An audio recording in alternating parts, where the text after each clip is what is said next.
Hello दोस्तों, स्वागत है आपका पीबी एजुकेशन सिस्टम में। आज मैं फिर आपके लिए सीटेट का बहुत ही इम्पोर्टेंट क्वेश्चन लाई हुई हूँ, जो अगर यदि आप प्रीवियस ईयर के क्वेश्चन से रिलेट करके देखते हैं तो बहुत से ऐसे क्वेश्चन हैं जो हूबहू आपको देखने को मिलेंगे। तो चलिए फ्रेंड्स, हम आज शुरुआत करते हैं। और मैं बता दूं कि 1 से लेके 10 तक के क्वेश्चन मैं पहले ही एक वीडियो में बना चुकी हूँ। यदि आप उस वीडियो को देखना चाहते हैं, उस क्लास को देखना चाहते हैं तो आप देख सकते हैं। चलिए फ़िलहाल क्वेश्चन से शुरुआत करते हैं। क्वेश्चन है, व्यवहारवाद की स्थापना की थी। जो व्यवहारवाद है उसकी स्थापना किसने की थी? इसमें पूछा जा रहा है। ऑप्शन है वाटसन ने, पावलॉव ने, थॉर्नडाइक ने या स्किनर ने। तो देखिए, ये चारों लोग ही जो लोग पढ़ चुकी होंगी बीएड बीटीसी या सीटेट की तैयारी के लिए किसी का नोट भी अगर पढ़े होंगे तो इन चारों लोगों का नाम तो बखूबी याद होगा।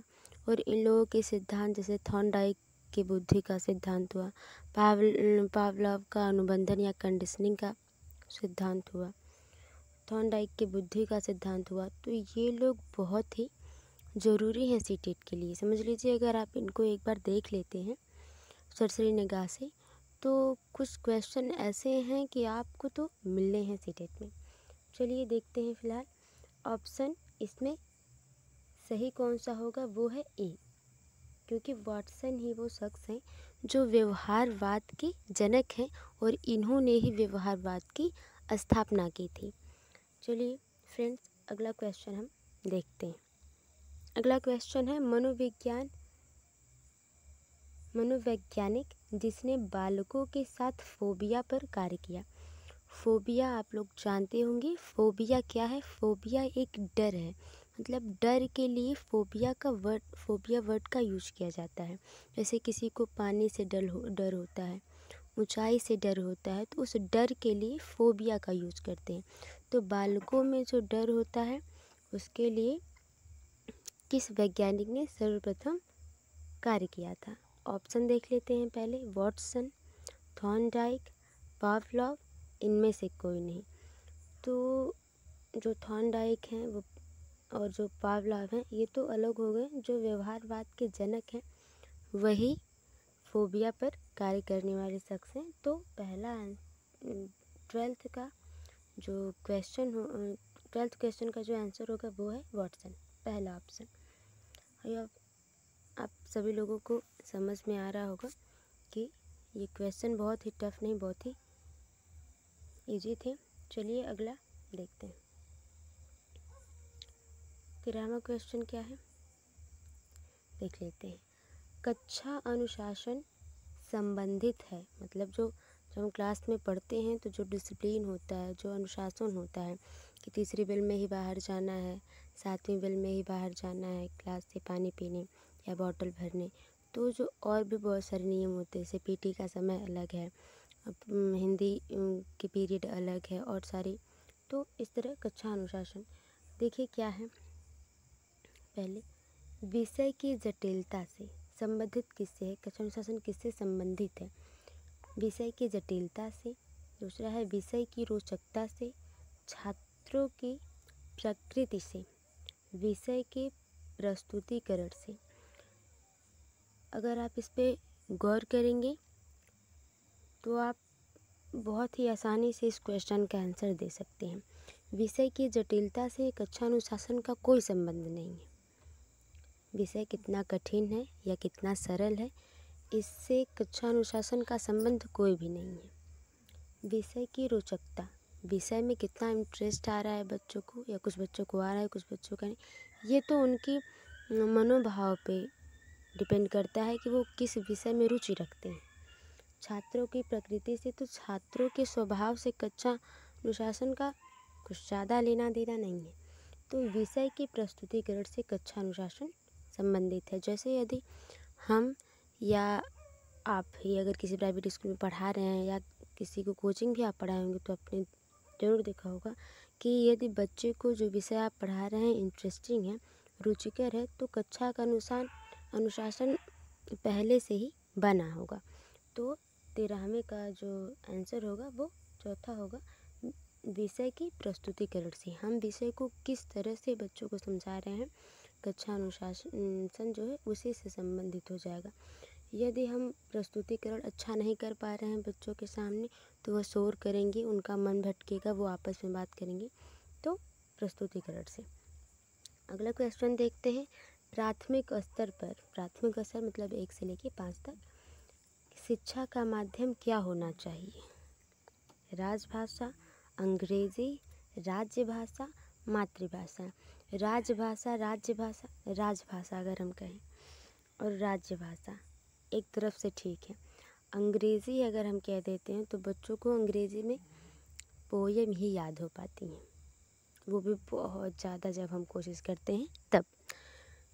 तो बच्चे हमारी बात को अच्छे से समझ सके उसके लिए आप उनकी भाषा में बोलेंगे, जो उनकी मातृभाषा होगी, जो वो घर पे बोलते हैं, अपने परिवार में बोलते हैं। तो चौथे का जो आंसर होगा वो हो जाएगा आपका, 14वें का जो आंसर हो जाएगा वो आपका हो जाएगा चौथा ऑप्शन। आई होप आप लोगों को समझ में आया होगा। चलिए फ्रेंड्स, अगला क्वेश्चन देखते हैं। बच्चों को कार्टून द्वारा सिखाए जाने में आसानी क्यों महसूस होती है? जैसे हम बच्चों को एनिमेशन दिखा के ब्लैक बोर्ड पे, या बच्चों को जो है लर्न करवाते हैं ए फॉर एप्पल, तो एप्पल का फिगर बना हुआ होता है, एल फॉर लायन, तो लायन का फिगर बना होता है। तो वो उससे सीखना बच्चे क्यों बहुत ही आसानी से सीख लेते हैं, क्यों उन लोगों को लगता है कि ये बहुत ही ईजी है? देखिए ऑप्शन है, बच्चे के अंतर्गत सृजनात्मक क्षमता विकसित होती है। ठीक है, बच्चा कार्टून के उछलने, बोलने एवं कार्य करने को चित्र में देखकर अपने तादात्म्य महसूस करता है, अतः जल्दी सीखता है। तीसरा है, कार्टून मज़ेदार होते हैं, इसमें कोई शक नहीं, बच्चों के लिए तो बहुत बड़ी चीज़ है, मज़ेदार होते हैं। कार्टून में प्रयुक्त चरित्र बच्चों को बहुत पसंद है। देखिए फ्रेंड्स, इसमें कुछ भी, अगर पहला वाला ऑप्शन हम छोड़ दें तो इसमें नीचे के तीनों ऑप्शन सही ही हैं, लेकिन इन सी टेट में वही क्वेश्चन आप लगाइए जिस क्वेश्चन पे आप श्योर हैं कि हाँ ये हो सकता है, जिसके बारे में आप पढ़े हैं। देखिए इसमें 15वें का जो आंसर होगा वो है दूसरा, क्योंकि जब बच्चा देखता है टीवी में एनिमेशन को उछलते कूदते मोटू पतलू को, तो मोटू पतलू हुआ या कोई टाइगर हुआ जंप कर रहा है, या कोई कार्टून वो देखते हैं, तो वो ऐसा नहीं सोचते कि वह एक अलग कैरेक्टर है, वो ये सोचते हैं कि उसमें जो उछल कूद हो रहा है वो मैं कर रहा हूँ। तो बच्चे जो है अपने आप को उसमें कल्पना करते हैं, इसलिए वो जल्दी सीखते हैं कार्टून से। आई होप आप लोगों को समझ में आया होगा। अगले क्वेश्चन पे चलते हैं।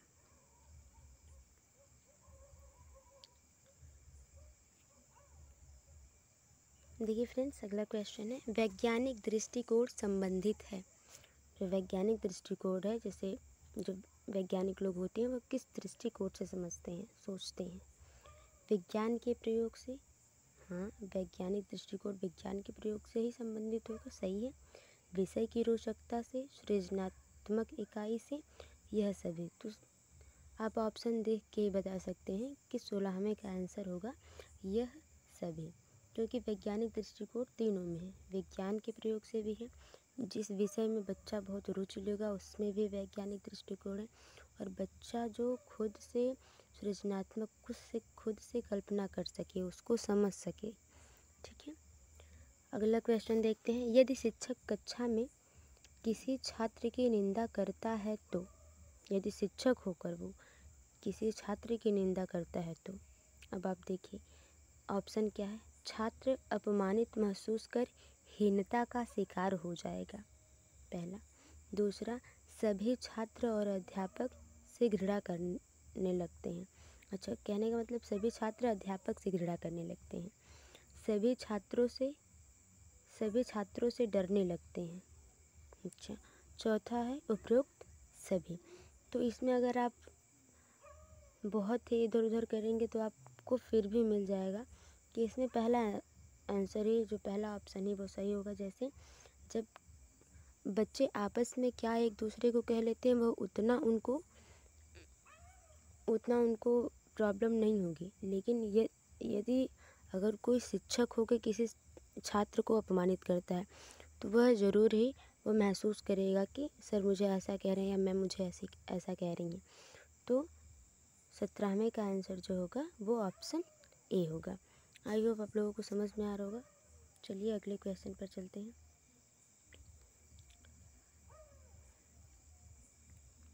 देखिए फ्रेंड्स, 18वां है, शिक्षण का प्रथम चरण है।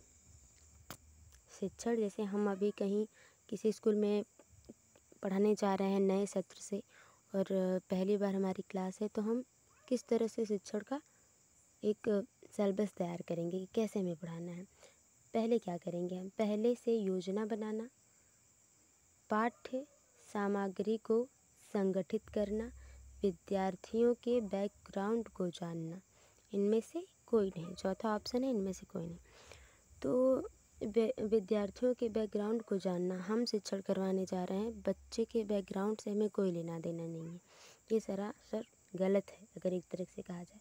पाठ्य सामग्री को संगठित करना, हाँ ये सही बात है कि जो पाठ्य सामग्री होंगी कि हमें कैसे पढ़ाना है। अगर हमें साइंस पढ़ाना है तो हमें एनिमेशन क्या लेके जाना है, बच्चों को कैसे बताना है, वो तो हमें जो सामग्री लेके जाना है बच्चों को सिखाने के लिए वो अलग बात है।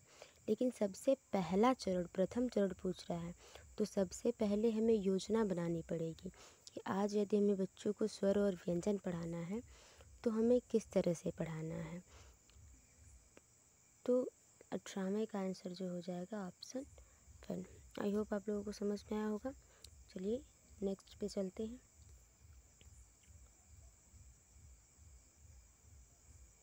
तो फ्रेंड्स 19वां देखते हैं। एक अच्छे शिक्षक को शिक्षण विधियों का ज्ञान अवश्य होना चाहिए, क्योंकि ऑप्शन है, इससे शिक्षण अधिक प्रभावशाली हो जाता है, इससे शिक्षण कार्य जल्दी से संपन्न किया जा सकता है, इससे शिक्षण कार्य आसानी से किया जा सकता है, इससे शिक्षक को आत्मविश्वास मिलता है। देखिए, एक शिक्षक को शिक्षण विधियों का ज्ञान क्यों होना चाहिए, इसमें ये पूछ रहा है कि अगर आप एक शिक्षक हैं, आप एक अध्यापक हैं, पढ़ाने जा रहे हैं, तो आप अध्यापन से जो रिलेटेड विधियां होंगी, जो रूल्स होंगे, जो नियम होंगे, वो जानना आपके लिए क्यों ज़रूरी है। अगर हम पहले ऑप्शन को छोड़ के दूसरा ऑप्शन देखें, इससे शिक्षण कार्य जल्दी संपन्न किया जा सकता है, तो क्या हम ये करेंगे कि शिक्षण विधियों का हमें ज्ञान होगा तो हम 30 मिनट की बेल 15 मिनट में ख़त्म कर लेंगे? ऐसा तो है नहीं। अगला है, इससे शिक्षण कार्य आसानी से किया जा सकता है। हमें आसान नहीं करना है कि हमें आसानी हो पढ़ाने में, हमें इस तरह पढ़ाना है बच्चों की कि बच्चों को समझने में आसानी हो। तो ये शिक्षक को आराम देने के लिए नहीं है। इससे शिक्षक को आत्मविश्वास मिलता है। शिक्षक को आत्मविश्वास क्या ही ज़रूरी है, आत्मविश्वास तो शिक्षक में होगा ही। जब वो एक शिक्षक बनने का सोचेगा तभी से उसमें आत्मविश्वास होगा। तो 19वें का आंसर होगा पहला, इससे शिक्षण अधिक प्रभावशाली हो जाता है, क्योंकि एक कक्षा में एक से अधिक कई बच्चे होते हैं और उनके जो है पढ़ने की क्षमता, सीखने की क्षमता अलग अलग होती है। तो जब हम शिक्षण विधियों का इस्तेमाल करते हैं तो जो शिक्षण है वो प्रभावशाली हो जाता है, ज़्यादा से ज़्यादा बच्चे हमारी बात को समझ सकते हैं और सीख सकते हैं। तो 19वां का आंसर होगा पहला। चलिए 20वां देखते हैं। शिक्षणार्थ भ्रमण में आप बच्चों से क्या अपेक्षा रखेंगे। जैसे आप शिक्षण के क्षेत्र में आप टूर पे लेके जा रहे हैं बच्चों को, तो आप वहाँ पे बच्चों से क्या अपेक्षा रखते हैं कि बच्चों को क्या कैसे करना चाहिए। ऑप्शन देखिए, बच्चे हर स्थान व वस्तु को ध्यान से देखें और उसके बारे में शिक्षक से प्रश्न करें। ठीक है, बच्चे चुपचाप सब कुछ देखें, शिक्षक से कोई प्रश्न ना करें। तीसरा है, बच्चे यदि कुछ पूछना चाहें तो अपने प्रश्न अपनी नोटबुक में लिख लें।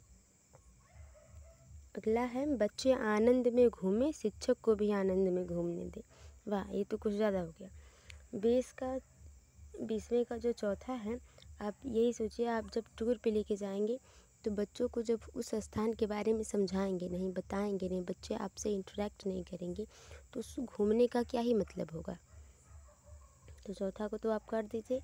बच्चे यदि कुछ पूछना चाहें तो नोटबुक में लिख लेंगे, और वो कब टाइम मिलेगा कि वो बच्चे आके सिलेबस अपना देखेंगे, अपना स्कूल की पढ़ाई करेंगे, कि वहाँ की हाँ थोड़ी मोड़ी बात होगी वहाँ की जहाँ से वो घूम के आएंगे, लेकिन नोटबुक में लिखने का वो नहीं हो पाएगा। बच्चे चुपचाप सब कुछ देखे, शिक्षक से कोई प्रश्न न करे, ये तो गलत है। जब बच्चे हैं, बच्चे नन्हे वैज्ञानिक हैं, उनको पूछना है तो वो पूछना है। तो पहला ऑप्शन 20वें का सही हो जाएगा कि बच्चे हर स्थान व वस्तु को ध्यान से देखें और उनके मन में जो कौतूहल है उन चीज़ों को देखकर वो प्रश्न करें अपने शिक्षक से और उसके बारे में जानकारी लें। तो भ्रमण का शिक्षण के लिए जो भ्रमण होता है, घूमना, वह ज़रूरी है। तो चलिए फ्रेंड्स, आज की वीडियो आज यहीं ख़त्म करते हैं। आई होप आप सभी लोगों को समझ में आया होगा। यदि आप किसी भी टॉपिक से रिलेटेड वीडियो चाहते हैं तो कमेंट में बताएं। Thank you.